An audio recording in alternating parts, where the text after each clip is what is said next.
You can recite every verse about how much God forgave you and still refuse to say 4 words to the person who hurt you. I forgive you too.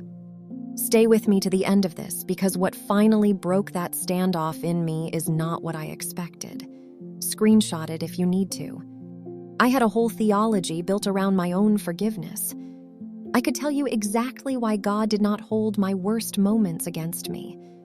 But somebody hurt me badly enough that I decided my situation was the exception. I told myself I was not required to forgive someone who never even apologized. In Colossians chapter 3, verse 13, bearing with one another and forgiving each other, if any man has a complaint against any, even as Christ forgave you, so you also do. Even as, not after they apologize, not once they understand what they cost me, even as. The exact same terms I was given, handed straight to the person I least wanted to give them to. There is a part of this I still have not said out loud. The real reason I was holding on so tightly to something that was clearly hurting me more than it was hurting them. I will get there, but I need to walk up to it slowly. I told myself withholding forgiveness was protecting me, keeping me safe from being hurt that way again. It took me a long time to realize it was just keeping me tethered to the exact moment I wanted to escape. Because love does not just tolerate what hurt you, it actually covers it.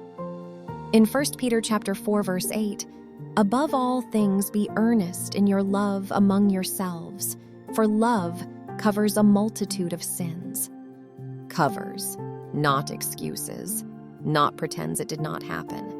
Covers the way a debt gets covered, paid in full, no longer hanging over anyone's head, including mine.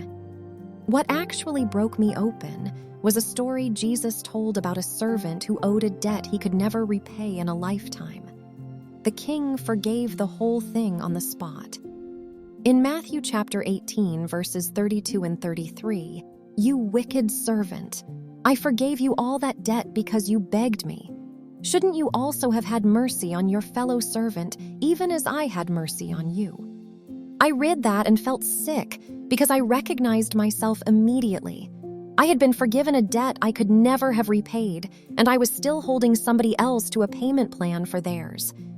If you are hearing this and you just felt that same recognition land somewhere uncomfortable, I need you to stay right there with me instead of defending yourself against it. That discomfort is not condemnation.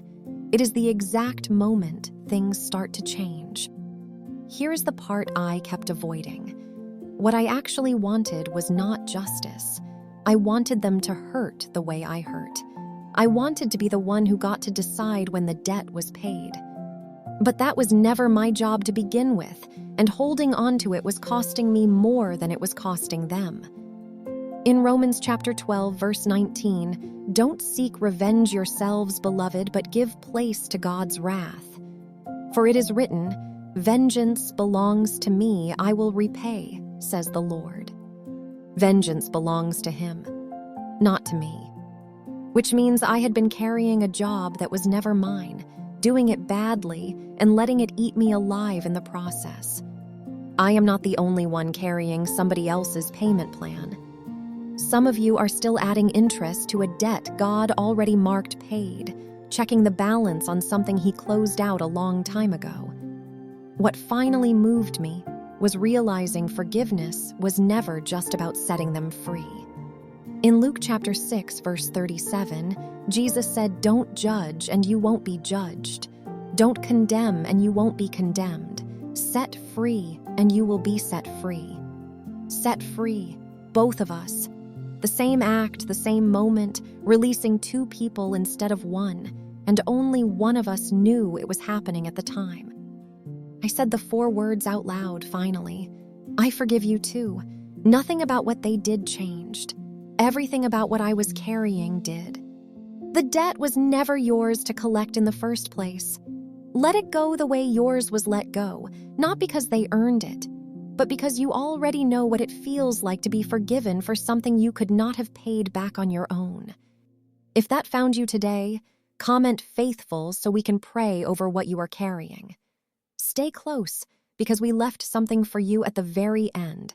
Screenshot it or write it down and keep it near for the moments this gets hard to remember. Subscribe for your daily spiritual reset. We will be here. We see you. We are here for you.